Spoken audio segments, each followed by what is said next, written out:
ఈ మాటలు వింటున్న మీ అందరికీ ప్రభుయేసుక్రీస్తు నామములోనే నా వందనాలు, శుభములు, శుభాభివందనాలు తెలియచేస్తూ ఉన్నాను.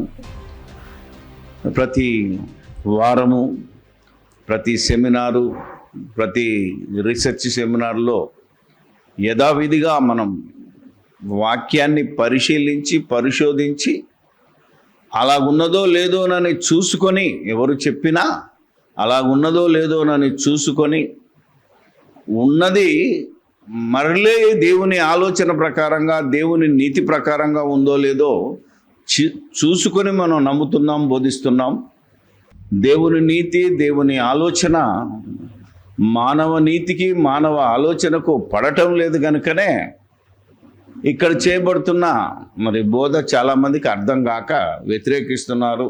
ఏది ఏమైనా దేవుని సంకల్పాన్ని అర్థం చేసుకొని ఆయన కృపకు పాత్రులైన ప్రతి వారికి తప్పకుండా అర్థమవుతుందని చాలా సంవత్సరాల నుంచి చెప్తూ వచ్చాను.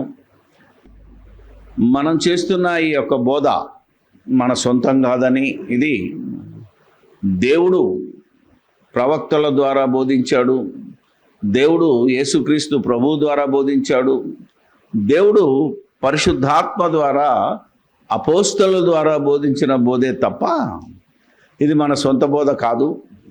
దీన్ని మనం బోధించాలి అంటే మళ్ళా దేవుని నీతిని, దేవుని రాజ్యాన్ని వెతికి దేవుని ఆత్మ సహాయంతో ముందుకు సాగాలి. ఎందుకంటే సత్యం అనేది బహు లోతైనది గనక పైనే చూస్తే మనకు అర్థం కాదు.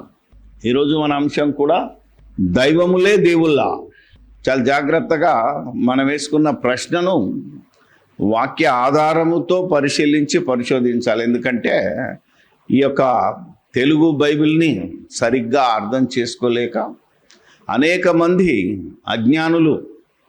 జ్ఞానులం అనుకొని అజ్ఞానముగా మనమందరం కూడా దేవుళ్ళమే, నువ్వు దేవుడివే, నేను దేవుడినే, అందరూ దేవుళ్ళే అనే ఒక తప్పుడు బోధను ప్రపంచంలో తీసుకొచ్చారు. కానీ బైబిల్ ఏం చెప్తుందంటే దేవుడు ఒక్కడే, ఆయన తప్ప వేరొక దేవుడు లేడు. అంటే భూమి మీద నరుడుగా జీవించినటువంటి యేసు ప్రభుతో పాటు అందరము దేవుని కుమారులమే. దేవుడు మాత్రం ఒక్కడే. కాబట్టి మరి దైవములనే పదం ఉన్నది కనుక ఆ దైవమన్నా దేవుడే అనే ఒక భయంకరమైన మానవ నీతిలోకి వెళ్ళి చాలామంది దేవుని కొడుకు దేవుడు కాకపోతే ఏమైపోతాడు అని తమ వాదనను సమర్థించుకోవడం కూడా చూస్తున్నాం. ఇది అజ్ఞానమే. మనిషి కొడుకు మనిషి అవుతాడు, కాకి పిల్ల కాకి అవుతుంది, కుక్క పిల్ల కుక్క అవుతుంది. కానీ దేవుని నీతి ప్రకారంగా దేవుని కొడుకు దేవుడు కాడు. ఎందుకంటే దేవుడు ఒక రాజు, ఒక ప్రభువు, ఒక యజమాని. ఇప్పుడు రాజు కొడుకు రాజు అవుతాడా? జాగ్రత్తగా మీరు ఆలోచిస్తే అమ్మా, రాజు కొడుకు రాజు అవుతాడు. ఎప్పుడు రాజు అవుతాడు? ఆ రాజు దిగిపోవాలి, సింహాసనం నుంచి దిగిపోవాలి, లేదా రాజు చావాలి. అంతేనా కదమ్మా? ఒకవేళ రాజుకు 4 కొడుకులు ఉన్నారనుకో, ఎవడు రాజు అవుతాడో తెలియదు. అవునా కదా? ఇప్పుడు దేవుడు రాజు అనుకుందాం, యేసుప్రభు కూడా మనకు రాజు. దేవుడేమో యేసుప్రభుకు రాజు, అందరికీ రాజు. యేసుప్రభు మనకు రాజు, మనకు ప్రభు. ఇప్పుడు ఈయన రాజు కావాలి, ప్రభువు కావాలి, దేవుడు కావాలి అంటే ఆ దేవుడు తన సింహాసనాన్ని దిగిపోవాలా, చావాలి. దేవుడికి చావు లేదు. దేవుడు యుగ యుగములు సింహాసనాసీనుడై ఉన్నాడే తప్ప ఆయన సింహాసనం దిగే ప్రసక్తే లేదు. ఈ విధంగా మనం ఆలోచన చేస్తే ఇది దేవుని నీతి, దేవుని రాజ్యాన్ని వెతికి దేవుణ్ణి గణపరచడము, దేవుణ్ణి స్తుతించడము, దేవుణ్ణి మహింపరచడం అవుతుంది. ఇలా ఆలోచించాలి. ఎందుకంటే పౌలు గారు కూడా ఒక మాట చెప్పారు, నేను చెప్పు మాటలను మీరు ఆలోచించుకోవాలన్నాడు. తిమోతికి రాసిన 2వ పత్రిక 2వ అధ్యాయం 7వ వచనంలో బైబిల్లో చెప్తున్న మాటలను ఆలోచించుకోవాలి అంటున్నాడు. పరిశుద్ధాత్మ ద్వారా రాయించిన మాటలను మనం ఆలోచన చేస్తే దేవుడే మనకు వివేకాన్ని ఇస్తాడు, జ్ఞానాన్ని ఇస్తాడు, సరి అయిన మార్గంలో మనం నడవటానికి మనకి సహాయం చేస్తాడు. అందుకే ఈరోజు దైవములే దేవుళ్ళ. ఎందుకంటే యేసుక్రీస్తు ప్రభు, మనం సువార్తల్లో నుంచి ముందుకెళ్ళాలి కనుక యోహాను రాసిన సువార్త, క్రీస్తు బోధలో యోహాను గారు రాసిన సువార్త 10వ అధ్యాయము. ఎందుకు ఈ మాటలు చెప్తున్నాను అంటే, చాలామందికి విశ్వాసములో పునాది లేదు. అసలు ఏంది విశ్వాసము, క్రైస్తవ విశ్వాసం ఏంటి అనేది ఎవరికి అర్థం కావట్లేదు. ఎవరు ఆ విశ్వాసంలో లేరు కనుకనే మాటి మాటికి పునాది వేయడం జరుగుతుంది. ఏంటా విశ్వాసము? యేసు దేవుని కుమారుడైన క్రీస్తుని మీరు నమ్మాలి, విశ్వసించాలి అనేది బైబిల్ మనకు చెప్పిన బోధ. అదే యోహాను గారు కానీ పరిశుద్ధాత్మ చెప్పిన బోధ కనుక ఈ విశ్వాసమందు స్థిరులు కావాలి. కాబట్టే విశ్వాసము లేకుండా దేవునికి ఇష్టడై ఉండట అసాధ్యము గనక ఖచ్చితంగా ఎన్నిసార్లైనా ఎన్ని విధాలుగా అయినా ఈ వాక్యాన్ని మనం బోధించి అనేకులను విశ్వాసమందు స్థిరముగా చేయటమే మన ఉద్దేశం. కాబట్టి ఇప్పుడు మనం యోహాను రాసిన సువార్తలో 30వ వచనం నుంచి చదువుదాం. 10వ అధ్యాయము. నేనును తండ్రియును ఏకమై ఉన్నామని. ఏమన్నారండి? నేనును తండ్రిని ఏకమై ఉన్నాం, మేమిద్దరం ఏకమై ఉన్నాం అనగానే ఇంగ్లీష్ వాడు ఏం చేశాడంటే 1 అని పెట్టాడు. అందుకని తెలుగులో ఒక దగ్గర తెలుగు తర్జుమా, ఏకమై ఉండటం వేరు, ఒక్కడై ఉండటం వేరు, ఒక్కరై ఉండటం వేరు. ఏకమంటే భార్యాభర్తలు ఏకమైనారంటే ఇద్దరు విడిగా ఉన్నా దేవుని పనిలోనూ, కుటుంబ పోషణలోనూ, కుటుంబ పనిలోనూ ఒక్కటే ఉంటారు. ఈరోజు సంఘంలో 100 మంది ఉంటే అందరూ ఏకమయ్యారంటే ఒక విషయంలో ఏకమవుతారు. యేసు ప్రభు దేవుడు కూడా ఎలా ఏకమయ్యారంటే మనల్ని రక్షించి మన పాపాలకు క్షమాపణిచ్చి మనం పరలోకం తీసుకెళ్లే విషయంలో వాళ్ళు ఇద్దరు ఏకమై ఉన్నారు. ఈవెన్ పరిశుద్ధాత్ముడు కూడా ఏకమై ఉన్నాడు. ఇది చాలామందికి అర్థం కాలేదు. ఆనాటి యూదులకు అర్థం కాలేదు, ఈనాటి క్రైస్తవులు కూడా అర్థం కావట్లేదు. అందుకే వాళ్ళు ఏం చేశారు? వారితో చెప్పాను, యూదులు ఆయనను కొట్టవలనని మరలా లాళ్ళు చేత పట్టుకొనగా యేసు తండ్రి యొద్ద నుండి అనేకమైన మంచి క్రియలను మీకు చూపితిని, వాటిలో ఏ క్రియ నిమిత్తము నన్ను రాళ్లతో కొట్టుదురని వారిని అడిగెను. అందుకు యూదులు నీవు మనుషుడివై ఉండి, ఏమంటున్నారు? నీవు మనుష్యుడవై ఉండి దేవుడనని చెప్పుకొనుచున్నావు కనుక దేవదూషణ చేసినందుకే నిన్ను రాళ్లతో కొట్టుదుము గాని మంచి క్రియ చేసినందుకు కాదని ఆయనతో చెప్పారు. మంచి క్రియలు చాలా చేశాను, మరి గుడ్డోళ్లకు చూపునిచ్చాను, కుంటోళ్ళకు కాళ్ళు ఇచ్చాను, చచ్చిపోయిన వాళ్ళను బతికిచ్చాను, కుష్ఠరోగులను బాగు చేశాను, ఏవైతే నానా విధములైన రోగములతో పీడించబడుతున్న వారందరికీ నేను మేలు చేశాను. అసలైన మేలు మిమ్మల్ని నిత్య జీవానికి తీసుకెళ్ళడానికి నేను ఈ లోకానికి వచ్చాను. ఇంత మంచి క్రియలు చేసినది కాదు. ఎందుకంటున్నారంటే వాళ్ళు అపార్థం చేసుకున్నారు. నేను తండ్రి ఏకమైనామంటే ఆనాటి యూదుల సాంప్రదాయం అనుకోవచ్చు, అవినీతి అనుకోవచ్చు, అక్రమం అనుకోవచ్చు, ఏదైనా అనుకోవచ్చు. దేవుడు నేను ఏకమై ఉన్నామంటే దేవదూషణ అనుకున్నారు, దేవుడిని చెప్పుకుంటున్నారని వాళ్ళు నింద వేశారు. కానీ చాలామందికి అర్థం అవ్వట్లేదు ఈరోజు మూర్ఖులకి. యేసు ప్రభు దేవుడు చెప్పుకున్నాడండి అని యూదుల యొక్క ఏమంటారు నేరారోపణను వీళ్ళు సరి అయినదిగా భావించి ఈరోజు కూడా యేసు ప్రభు దేవుడిని చెప్పుకున్నాడు అనే పనికి మాలిన వాదన తెస్తున్నారు. కానీ యూదులు యేసు ప్రభు ఎప్పుడు చెప్పుకోలేదు. తర్వాత చెప్తున్నాడు చూడండి. అందుకు యేసు మీరు దైవములని నేనంటినని, ప్రాబ్లం మీరు దైవములని నేనంటినని మీ ధర్మశాస్త్రములో రాయబడి ఉండలేదా? లేఖనము నిరర్ధకము కానేరదు కదా? రాయబడిన లేఖనము నిరర్ధకము కానేరదు కదా? దేవుని వాక్యం ఎవరికి వచ్చెనో, దేవుని వాక్యము ఎవరికి వచ్చెనో వారే దైవములని చెప్పిన ఎడల నేను దేవుని కుమారుడనని ఏం చెప్పాడు? ఎప్పుడు చెప్పినా యేసు ప్రభు నేను దేవుని కుమారుడననే చెప్పాడు తప్ప ఎప్పుడు నేను దేవుడను, దేవుని అవతారాన్ని, దేవుని యొక్క ఏమంటారు సమానుణ్ణి, ఇలాంటి పదాలు ఎప్పుడు యేసు ప్రభు వాడలేదు. ఎందుకంటే అలా వాడితే దైవ దూషణ. ఆయన యూదుడు కనుక ఏ పదం వాడినా ఈ అజ్ఞానులకు అర్థం అవ్వట్లేదు. దేవుడు అని చెప్పుకున్నాడు, లేకపోతే దేవునితో సమానంగా చేసుకున్నాడు, ఇలా పనికిమాలిన వాదన చేస్తున్నారు. కానీ యేసుక్రీస్తును దోషిగా నిలబెడుతున్నారు. యేసుక్రీస్తు కనుక శరీరధారి ఉన్న సమయంలో కానీ ఎప్పుడైనాను నేను దేవుడను, నేను దేవునితో సమానుడను, నేను తండ్రి ఒక్కడే అని కనుక ఆయన చెప్పుంటే ఆ రోజు యూదులు సిలువేసింది రైట్ అవుతుంది. ఎందుకంటే దేవదూషణ చేసినట్టు. ఇప్పటికీ మన వాళ్ళు ఏమంటారంటే యేసు దేవదూషణ చేశాడు అని యూదుల తప్పుడు వాదాలకు వీళ్ళు సపోర్ట్ చేస్తున్నారే తప్ప యేసు ప్రభు యొక్క గొప్పతనాన్ని, ఆయన ఎప్పుడు తప్పు చేయలేదు, ఆయన ఎప్పుడు అబద్ధం ఆడలేదు, ఆయన ఎప్పుడు ధర్మశాస్త్రానికి విరుద్ధంగా మాట్లాడలేదు, దేవదూషణ చేయలేదు అనే వాదన ఎవడు తీసుకురావట్లేదు. అది బాధ. అది ఈరోజు ప్రతి క్రైస్తవుడు చేయాలి.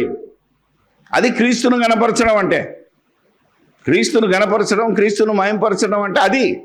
ఇది మనం ఈ విధంగా వాదనలోకి వెళ్తే ఈరోజు ఈ మూర్ఖులే ఉంటున్నారంటే మీరు క్రీస్తును తగ్గిస్తున్నారు. ఎవడు చెప్పాడు? క్రీస్తుని ఎలా హెచ్చించాలో వీళ్ళకు తెలియదు. ఇంకా వీళ్ళ బోధల వలన, వీళ్ళ వాదన వలన యేసును తగ్గిస్తున్నారే తప్ప యేసును దేవుడు ఏ విధంగా ఎత్తిపట్టాడో మనం కూడా అలాగే ఎత్తిపట్టాలి. అది ఈరోజు ప్రతి క్రైస్తవుడు చేయవలసిన విధానం. కాబట్టి ఇక్కడ ఒక మంచి మాట వచ్చింది. ఆ మాట కోసం ఇక్కడ దాకా తీసుకొచ్చాను. మీరు దైవములని నేనంటినని మీ ధర్మశాస్త్రములో రాయబడి ఉండలేదా అన్నాడు.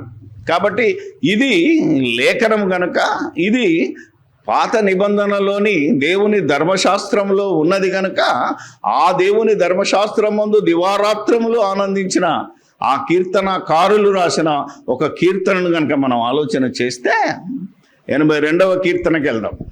మీరు దైవములనియు, ఫస్ట్ వచనం 82 నుంచి ఖచ్చితంగా దీన్ని వివరిస్తాను ఈరోజు. దేవుని సమాజములో దేవుడు నిలిచి ఉన్నాడు. దేవుని సమాజములో దేవుడు నిలిచి ఉన్నాడు. ఎందుకంటే దేవుడు ఎప్పుడు దేవుని సమాజంలోనూ, దేవుని సంఘంలోనూ, దేవుని యొక్క మనుషుల మధ్యనే ఉంటాడు. దైవముల మధ్యను ఆయన తీర్పు తీర్చుచున్నాడు. ఆయన తీర్పు ఇక్కడ గుర్తుపెట్టుకోవాలి, జడ్జిమెంట్ చేస్తున్నాడట. ఎవరి మధ్య? దైవముల మధ్య. ఇంతకీ దైవాలు ఎవరయ్యా అంటే కిందన చూడండి. ఎంతకాలము మీరు అన్యాయముగా తీర్పు తీర్చుదురు, ఎంతకాలము భక్తిహీనుల ఎడల పక్షపాతము చూపుదురు, పేదలకును తల్లిదండ్రులు లేని వారికి న్యాయము తీర్చుడి. ఎంత బాగుంది అంటే, ఎవరికి తీర్పు తీరుస్తున్నాడు? ఎవడైతే తప్పుగా తీర్పు తీరుస్తున్నాడో, ఎవడైతే అన్యాయం చేస్తున్నాడో, ఎవడైతే బీదలను కనికరించడం లేదో వాళ్లకు తీర్పు తీరుస్తున్నాడు. అంటే ఇప్పుడు పాత నిబంధన సమాజంలో దేవుడు కొంతమందిని ఏర్పాటు చేశాడు. ఏమనంటే, కొద్దిమందికి ఇలా మరి తీర్పు తీర్చాలంటే న్యాయాధిపతులను దేవుడు నియమించాడు. ఆ న్యాయాధిపతులు న్యాయం తప్పినప్పుడు, అన్యాయపు తీర్పులు ఇస్తున్నప్పుడు దేవుడు వారి మధ్య నిలిచి వారికి తీర్పు తీరుస్తున్నాడు. ఇది ఆ కీర్తనలోని భావం. ఇప్పుడు నేను దైవములు అన్నాడు, మళ్ళేమో తీర్పు తీరుస్తున్నాడు. అసలు ఇది ఎక్కడ ఏంటి పరిస్థితి అని మోషే ధర్మశాస్త్రంలోనికి వెళ్ళినప్పుడు అక్కడ నిర్గమాకాండము అనే ఒక గ్రంథం ఉంటుంది. ధర్మశాస్త్రం, మోషే ధర్మశాస్త్రంలో 22, 23 అధ్యాయాలలో కొన్ని మాటలను చూసినప్పుడు 22, 23 నిర్గమాకాండంలో దాన్ని బట్టి ఈ తర్జుమాదారులు కానీ ఈయన రాసిన ఆయన కానీ ఏ విధంగా మాట్లాడాడో, ఏ విధంగా చెప్పాడు అనేది కనుక మనం ఆలోచన చేస్తే, నిర్గమాకాండము 22వ అధ్యాయము 8వ వచనం చదవండి. దొరకని ఎడల ఆ ఇంటి యజమానుడు తన పొరుగువాని పదార్థములను తీసుకొనినో లేదో పరిష్కారమగుటకై దేవుని యొద్దకు రావలెను. ప్రతి విధమైన ఉమ్. దోహమును గూర్చి అనగా ఎద్దును గూర్చి, గాడిదను గూర్చి, గొర్రెలను గూర్చి, బట్టలను గూర్చి పోయిన దాని నొకడు చూచి ఇది నాదని చెప్పిన దాని గూర్చి ఆ ఇద్దరు వ్యాజ్యము దేవుని యొద్దకు తేబడవలెను. దేవుడు ఎవని మీద నేరము స్థాపించునో వాడు తన పొరుగువానికి 200 అచ్చుకొనవలెను.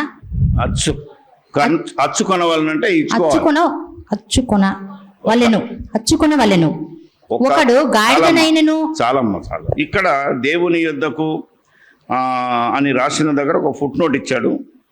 దేవుని యొద్దకు అన్న దగ్గర ఒక ఫుట్ నోట్ ఇచ్చాడు. దేవుడు అన్న దగ్గర ఒక ఫుట్ నోట్ ఇచ్చాడు. న్యాయాధిపతి అంటే ఆ రోజు దేవుడు కొందరి న్యాయాధిపతులను నియమించి వాళ్ళను ఎలా చూడమన్నాడు అంటే, న్యాయాధిపతి దేవుని స్వరూపం అంటే దేవునికి ప్రతినిధి. దేవునిలాగా తీర్పు తీర్చడానికి మనుషులను కొందరిని న్యాయాధిపతులుగా దేవుడు నియమించాడు. అందుకే న్యాయాధిపతులను మనము గౌరవించాలి, సన్మానించాలి. న్యాయాధిపతులను మనం నిందించకూడదు. తెలుసా మీకు? అక్కడే ఉంటుంది 22-28 వచనం. నీవు దేవుని నిందింపకూడదు, నీ ప్రజలలోని అధికారిని శపింపకూడదు. అక్కడ కూడా న్యాయాధిపతి ఉన్నది. దీనిని బట్టి మన ఈ యొక్క దేశ చట్టంలోనూ ఒక లా ఉంది. నువ్వు ఎవరినైనా తిట్టొచ్చు, రాజకీయ నాయకులను, కానీ జడ్జిని తిట్టకూడదు. ఆయన జడ్జిమెంట్ను విమర్శించకూడదు. ఎందుకంటే అది against the court of content అవుతుంది. కాబట్టి ద సేమ్ లా, దేవుడు ఏదైతే న్యాయాధిపతులు న్యాయం తీరుస్తారో మీరు వారిని శపించకూడదు, వారిని విమర్శించకూడదు, వారిని నిందింపకూడదు. అదే లా మన దేశంలోనూ ఏ దేశంలో ఉన్నా ఒక జడ్జికి వ్యతిరేకంగా మాట్లాడకూడదు. ఎక్కడి నుంచి వచ్చింది అనుకున్నావు ఇలా?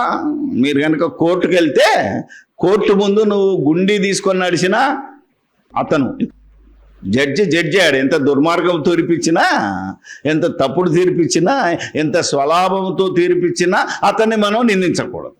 ఇది ఈరోజు మన దేశంలో ఉన్న చట్టం. అది ఎప్పుడుంది? క్రీస్తుకు పూర్వము 1500 సంవత్సరాల క్రితమే దేవుడు మోషే ద్వారా ఇచ్చిన చట్టం అది. ఇప్పటికీ మనం న్యాయాధిపతులు అంటే జడ్జి దగ్గర లాయర్లు ఏమంటారో తెలుసా?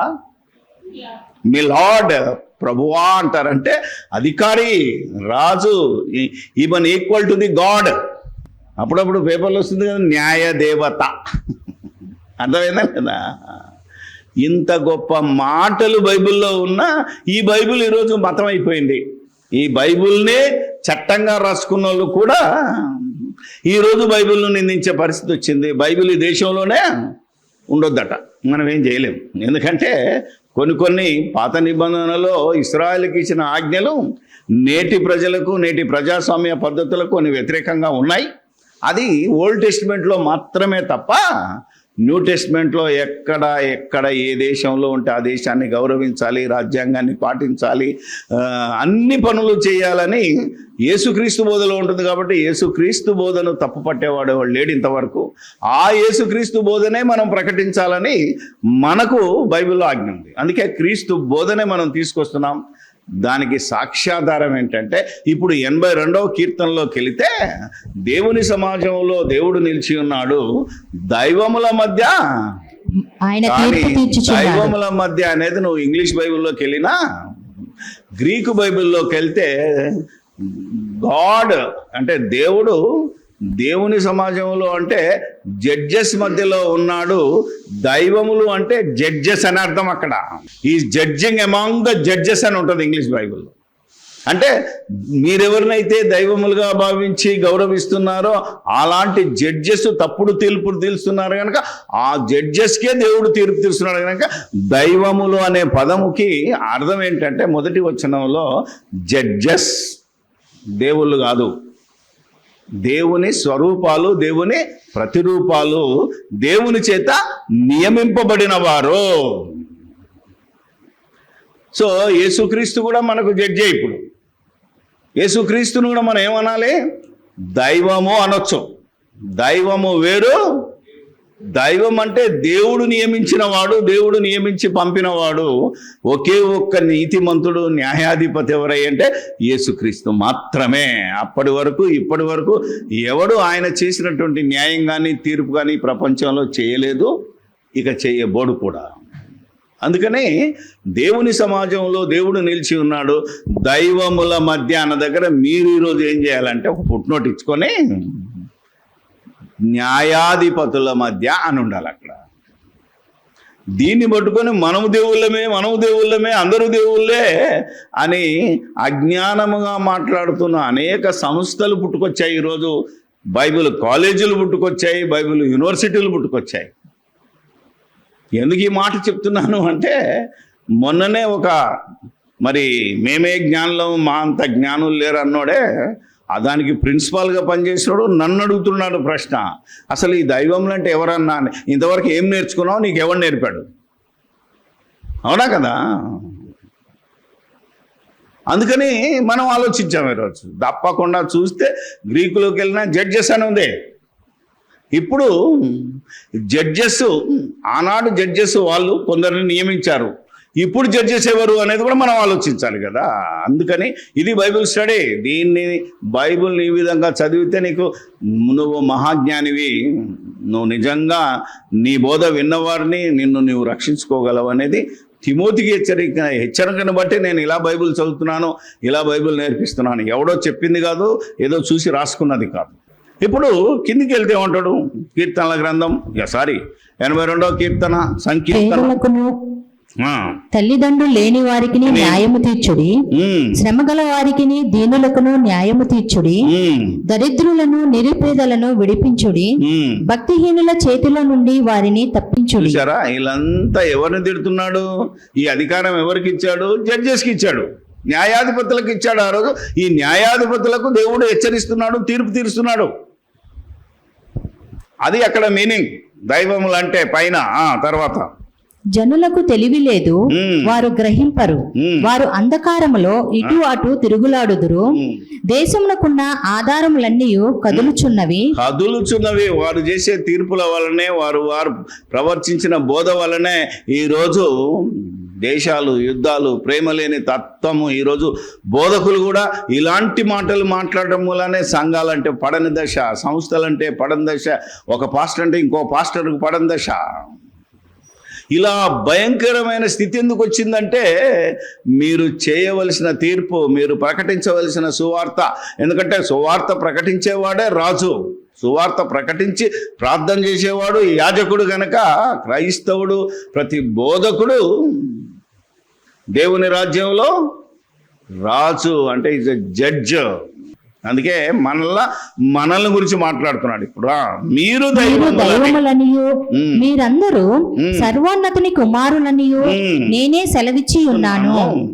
అయినను ఇతర మనుషులు చనిపోవునట్లు మీరునో చనిపోవుదురు. ఎంత బాగుంది! మీరు దైవములైనా, దైవ ప్రతినిధులైనా, మీరు ఈ లోకానికి జడ్జ్ చేసేవారైనా నాతో సమానులు కాలేరు. మీరు చచ్చిపోతారు, మనుషులు కనుక చచ్చిపోతారు.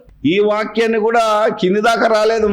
మనోళ్ళంతా మహాజ్ఞానులు ఏం చేశారంటే, ఒక వచనాన్ని తీసుకొని మనమంతా దేవుళ్ళమే, మీరు దేవుళ్ళే, నేను దేవుడే, అందరూ దేవుళ్ళే అంటున్నాడు. అక్కడ అందరూ దేవుళ్ళు కాదు, దేవుడు ఒకడే. ఆ దేవుడు అందరిలో అందరిగా వ్యాపించి ఉన్నాడు గనుక ఆ దేవుని పిల్లలందరూ దేవుని కుమారులు, దేవుని పిల్లలు.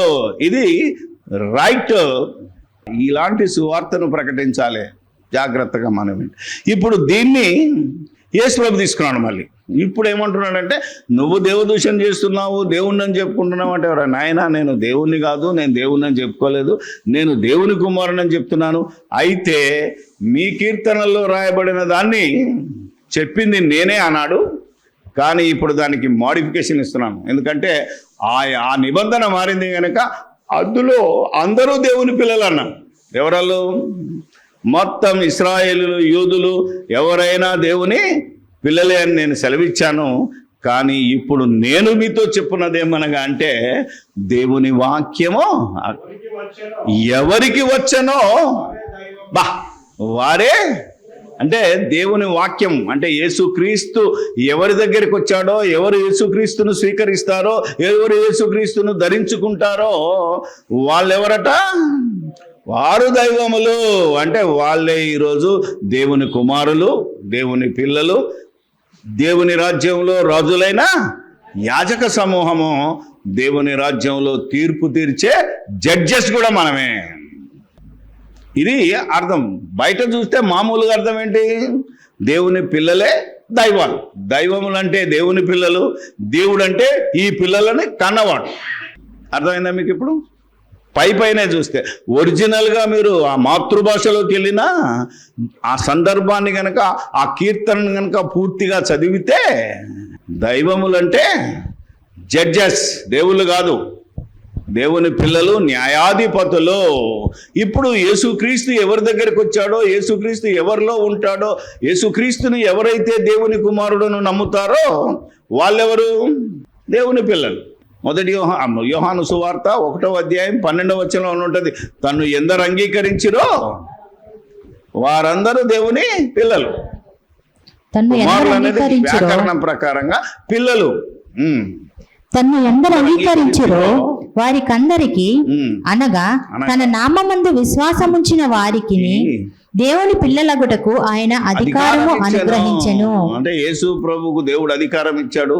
యేసు ప్రభువును దేవుడు ప్రేమించాడు. యేసు ప్రభుని లోకానికి పంపాడు. దేవుడు రాలేదు. ఏమంటారు? కాలము పరిపూర్ణమైనప్పుడు దేవుడు తన కుమారుని పంపెను అని ఎవరైతే నమ్ముతారో ఈరోజు వాళ్ళే దేవుని పిల్లలు. వాళ్ళే దేవుడు నియమించిన, ఈ లోకానికి దేవుడు నియమించిన న్యాయాధిపతులు. ఎందుకంటే ఇప్పుడు పరిశుద్ధాత్మని బోధలోనికి వస్తే కొరింథీయులకు రాసిన మొదటి పత్రిక, ఇది బైబిల్ స్టడీ. ఏ యూనివర్సిటీ అయినా, ఏ కాలేజ్ అయినా, ఏ చర్చ్ అయినా, ఏ సంఘమైనా, ఏ సంస్థ అయినా బోధించవలసింది లేఖనాలను పరిశీలించి పరిశోధించి తమతో పాటు తమతో ఉన్నవారిని రక్షించుకొని పరలోకానికి నడిపించవలసిన బోధ ఇలా ఉండాలి. ఇదేదో నా సొంతం కాదు, లేఖనాల పరిశోధనతో సాక్ష్యాధారాలతో మీకు చూపిస్తున్నాను. నమ్ముట మీ ఇష్టం, నమ్మకపోవటం అనేది మీ ఇష్టం. నేను ఎవరిని బలవంతం చేయట్లేదు, బెదిరించట్లేదు, అడుక్కోవట్లేదు. ఇది బైబిల్ స్టడీ. ఇది దేవుని యందు విశ్వాసం ఉంచవలసిన విధి. యేసుక్రీస్తును మనం హెచ్చించవలసిన విధి, కర్తవ్యము, మన ధర్మం ఇది. Okay.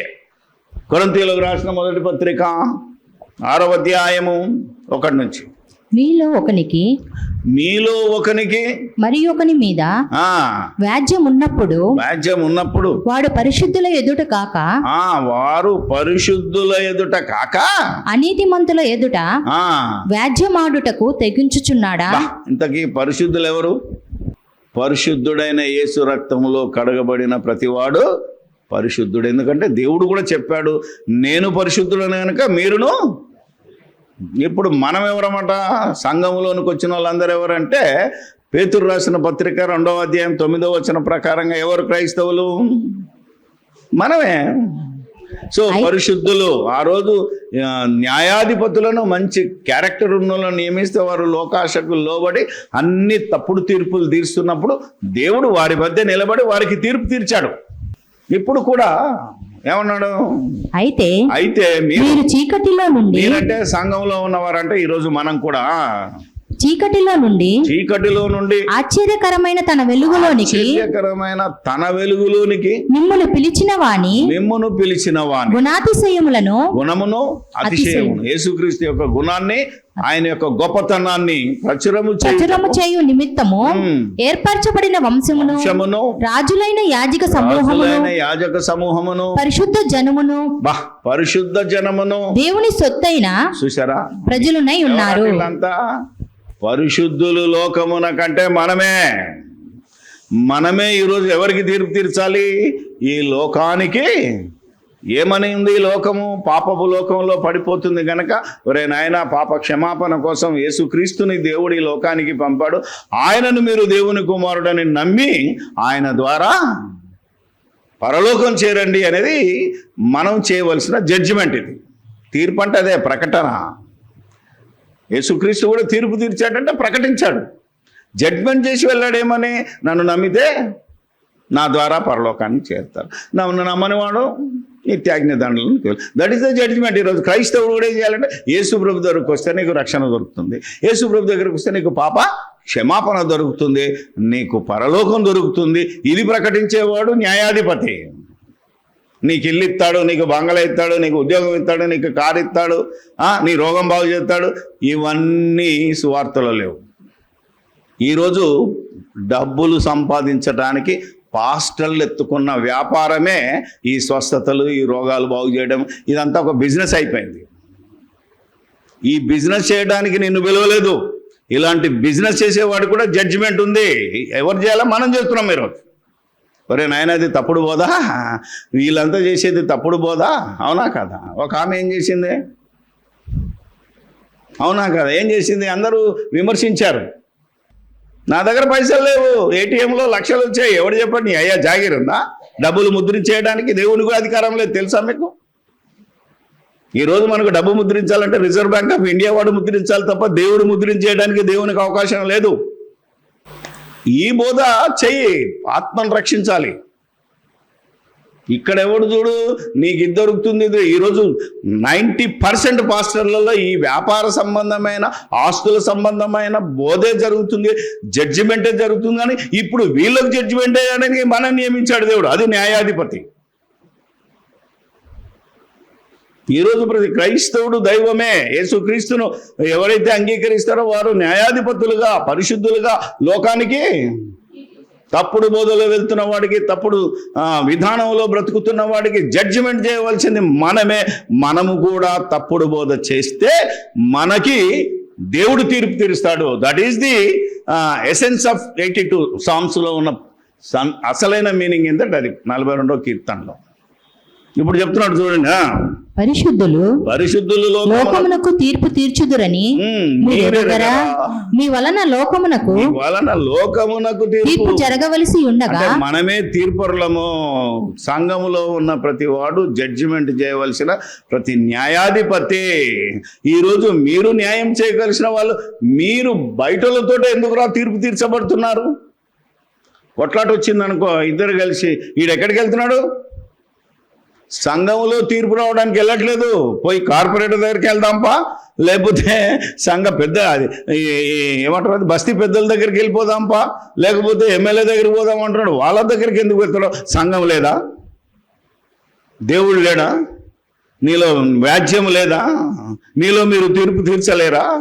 That is the judgement. ఈరోజు కూడా దేవుని సమాజంలో నిలబడి దైవముల మధ్య ఆయన తీర్పు తీర్చున్నాడు. మనమే ఆ దైవములము, దేవుడు కాదు, దేవుళ్ళు కాదు.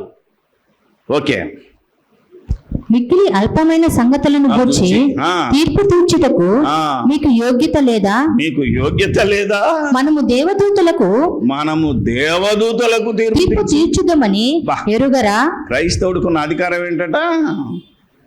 దేవదూతలకు కూడా తీర్పు తీర్చే పవర్ క్రైస్తవుల్లో ఉంది. నిజంగా నువ్వు యేసుక్రీస్తును నమ్మితే, యేసుక్రీస్తు ప్రకారంగా సువార్త ప్రకటించబడితే, యేసు బోధ ప్రకారంగా నువ్వు బ్రతకగలిగితే you are the judge to the angels అంటున్నాడు.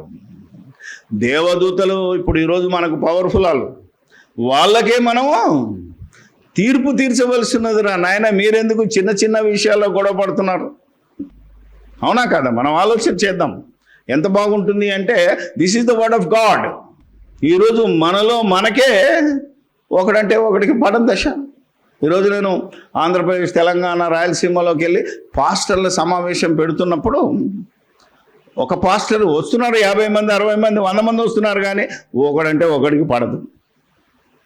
మండలంలోనే పాస్టర్ల ఏముంటుంది, అది అసోసియేషన్స్ ఉంటాయి, అందులో 2 ఉంటాయి, 3 ఉంటాయి, ఒకడంటే ఒకడికి పడదు. వచ్చిన వాళ్ళలో కూడా కలిసి ఉండరా అంటే లేదు. వచ్చినోడు ఏమంటాడంటే, సార్ వాడు దొంగ సార్, వాడెందుకు వచ్చాడు? వీడు చెప్తుంటాడు. వీడేం చెప్తుంటాడు? వాడు దొంగ సార్, వాడు మంచోడు కాదు. ఇవన్నీ ఎందుకురా బాబు నీకు? స్వార్థ విను, రక్షణ పొందు, అనేకులను రక్షణలోనికి పిలువు. This is the judgement. ఒకని పాపానికి నువ్వు జడ్జిమెంట్ చేయడానికి అధికారం లేదు. ఒకని తప్పును నువ్వు తప్పని చెప్పడానికి నీకు దేవుడు అధికారం ఇవ్వలేదు. తప్పుడు బోధ చేసినోడిని ఇది తప్పుడు బోధ అని ఖండించే అధికారం మాత్రమే మనకిచ్చాడు. క్రైస్తవుడికి ఇచ్చాడు, పరిశుద్ధులకు ఇచ్చాడు, దైవములకు ఇచ్చాడు, న్యాయాధిపతులకు ఇచ్చాడు. This is the word of God. ఈ జీవన సంబంధమైన సంగతులను గూర్చి మరి ముఖ్యముగా తీర్పు తీర్చవచ్చును కదా. కాబట్టి ఈ జీవన సంబంధమైన వ్యాజ్యములు మీకు కలిగిన ఎడల వాటిని తీర్చుటకు సంఘములో తిరస్కరింపబడిన వారిని కూర్చుండబెట్టుదురా. మీకు సిగ్గు రావాలనని మాట చెప్పుచున్నాను. అంటే వీఆర్ ద జడ్జెస్. సంఘములో ఉన్న సంఘ పెద్దలు కావచ్చు, సంఘ కాపర్లు కావచ్చు, ప్రతి విశ్వాసి కూడా దేవుడి చేత ఏర్పాటు చేయబడ్డ దైవము, జడ్జి, న్యాయాధిపతి, దేవుని కుమారుడు, దేవుని కుమార్తె, దేవుని పిల్లలు. అంటే దైవములు అనగా దేవుని పిల్లలు, తర్వాత దేవుడు నియమించిన న్యాయాధిపతులు. అంతేకాని దేవుళ్ళు కాదు, నువ్వు దేవుడు నేను దేవుడు కాదు, దేవుడు ఒక్కడే అనే బోధ చేసిన వాడే అసలు సిసలైన దేవుని కుమారుడు. దేవుళ్ళు నలుగురు లేరు, ముగ్గురు లేరు, దేవుడు ఒక్కడే. యేసు ప్రభు దేవుడు ఏకమై ఉన్నాడంటే ఆయన ఒకే భావంతో ఉన్నారు, ఒకే పని మీద ఉన్నారు అని అర్థమే తప్ప ఒక్కడు కాదు. ఆయనే ఆయన ఆన్నే ఉన్నాడు. దేవుడు పరలోకంలో ఉన్నాడు, దేవుడు తన కుమారుని లోకానికి పంపాడు. దేవుడే యేసుక్రీస్తుగా దిగి వస్తే మనం చేసే బోధ తప్పదు, కానీ దేవుడే యేసుక్రీస్తుగా రాలేదు. దేవుడు తన కుమారుణ్ణి లోకానికి పంపాడు, దేవుడు ఎప్పుడు రాలేదు. ఈ బోధ ప్రకారంగా నువ్వు గనుక ప్రపంచానికి పరిచయం చేస్తే, అయ్యా యేసు దేవుని కుమారుడు, దేవుడు పరలోకంలో ఉన్నాడు, మనందరికీ దేవుడు ఒక్కడే, ఆయన మనకు రక్షణనివ్వటానికి యేసు ప్రభుని లోకానికి పంపాడు. నమ్మితే నీకు మేలు, నమ్మకపోతే నీకే నష్టం. ఇంతవరకే చెప్పాలి తప్ప ఎవరిని బతిడాలని పని లేదు, ఏమన్నా ఇచ్చి అవునా కదా మారుతావా లేదని లేదు, ఏ విధంగా లేదు, ప్రకటించుకుంటూ వెళ్ళాలి. కనుక ఈ రోజుకు నువ్వు ఎక్కడున్నా, ఎలా ఉన్నా, రేపు ఈ సంఘంలో ఉన్నా లేకపోయినా, ఈ ప్రపంచంలో ఎక్కడికి చెదిరిపోయినా న్యాయంగా నువ్వు జనాలకి తీర్పు తీర్చాలి. దేవుని నీతితో, దేవుని రాజ్యముతో యేసుప్రభు ఎలాగైతే తీర్పు తీర్చాడో, కంటి చూపుతో చూసింది కాకుండా, చెవులతో విన్నది కాకుండా, సత్యాన్ని బట్టి తీర్పు తీర్చాడు, లేఖన ఆధారంతో తీర్పు తీర్చాడు. కనుక అలాంటి తీర్పులు మనం చేసే తీర్పరులమై న్యాయాధిపతులము అనగా బైబిల్ ప్రకారంగా దైవములము అంటే తర్జుమాలో దైవాలని పెట్టారు తప్ప, ఎందుకంటే ఆ రోజు తీర్పరులను న్యాయాధిపతులను దైవ సమానులుగా చెప్పారు కనుక దైవములు అని పెట్టారు. కానీ ఒరిజినల్ ట్రాన్స్లేషన్ ఎలా ఉండాలి అంటే జడ్జెస్, అంటే దేవుని సమాజంలో దేవుడు నిలిచి ఉన్నాడు, న్యాయాధిపతుల మధ్య దేవుడు తీర్పు తీర్చుచున్నాడు. దిస్ ఈజ్ ది బయట అంటే అర్థమయ్యే భాష. కానీ ఈరోజు ఇంత అర్థమయ్యే లెవెల్కు రాలేదు కనుక, ఎవడు చదవలేదు కనుక, చదవడం లేదు కనుకనే మనం ఇంత ఎక్స్ప్లెయిన్ చేయాల్సి వచ్చింది, ఇంత రీసెర్చ్ చేసి బోధించవలసింది. ఊరికేనే చెప్తే కాదు, ఎందుకంటే ఇంత సాక్ష్యం చూపించినా నమ్మని భ్రష్టులు ఉన్నారు, మనం ఏం చేయలేం. ఇంత చెప్పినా నమ్మను, మా ఇష్టం అన్నోని మనం ఏం చేయలేం. కాబట్టి మీ ఇష్టం కాకుండా, నా ఇష్టం కాకుండా, దేవుని ఇష్టాన్ని నెరవేర్చే దేవుని పిల్లలంగా, దైవాలంగా, న్యాయాధిపతులముగా ఈ సంఘాన్ని, ఈ సమాజానికి తీర్పు తీర్చే వాళ్ళంగా మనందరము ఉండాలని, అలాంటి వాడే దేవుని కుమారుడు, దేవుని కుమార్తె అని దేవుని వాక్యం సెలవిస్తుంది. కనుక విన్న మీరు కేవలము వినువారు మాత్రమే అయ్యుండి మిమ్మల్ని మీరు మోసం చేసుకోకుండా, మనందరి ఆత్మలు రక్షించే ఈ శక్తి గల వాక్యమును సాత్వికముతో అంగీకరించి, గ్రహించి, దాని ప్రకారంగా ప్రవర్తించి అనేకులను క్రీస్తునొద్దకు నడిపించవలసిందిగా మిమ్మల్ని ప్రేమతో కోరుకుంటూ ప్రార్థించుదాం.